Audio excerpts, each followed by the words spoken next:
Let's talk about a couple of essential behaviors. Essential behaviors are behaviors that you put into a pup to the point of a predictable habit that will endure a lifetime. We're talking about sit, stay, and recall. Sit and stay is two different things.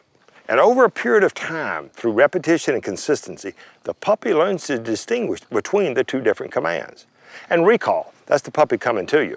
So if you place the puppy away from you and call the puppy to you, what you're actually doing is creating a situation that trains in creeping. That is, when you turn your back, the puppy skeets along the ground and creeps toward you. How do you prevent that? We have a wild rose law. Don't put in a problem you have to train out later. So behind us over here, we have young Forrest. Notice the eye contact. So this dog is really ready to learn. If he's sniffing the ground and looking all about, we don't really have the eye contact, the mental conditioning that we need. So there's a bit of timing on your part that you have to get.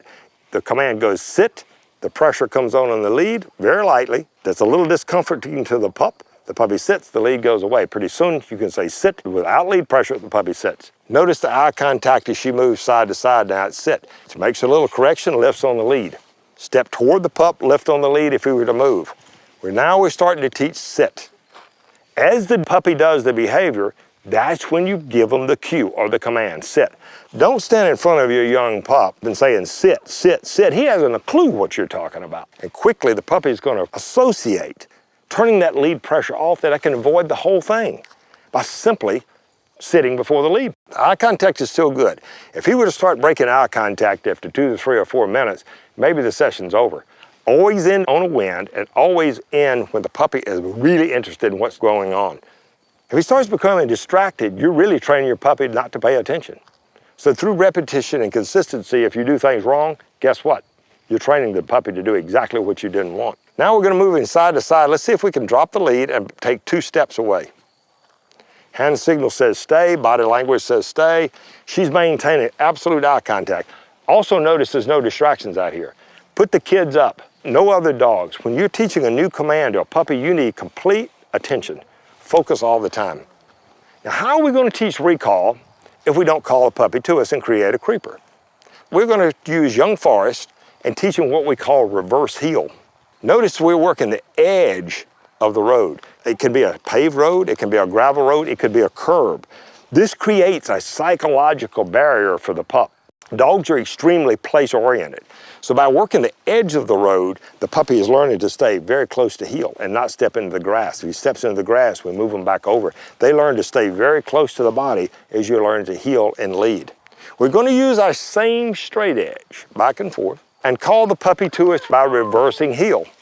And then we go forward again. Reverse heel, go forward again. We didn't call him off sit. So therefore, we're not putting in a behavior that we're going to have to undo down the road. If you want to use your command, you'll assign your command then as he's doing it. Here, here, here. Or if you want to use your whistle, it's here. That's the way we would get the puppy to come to us without calling him off sit. Now stay is permanent. If we leave the puppy at stay, as we're about to do, and Danielle's going to walk away and tell the puppy to stay, then she's going to walk back to the heel position and now there's a correction. Good. Showed you how to make the correction. Very nice.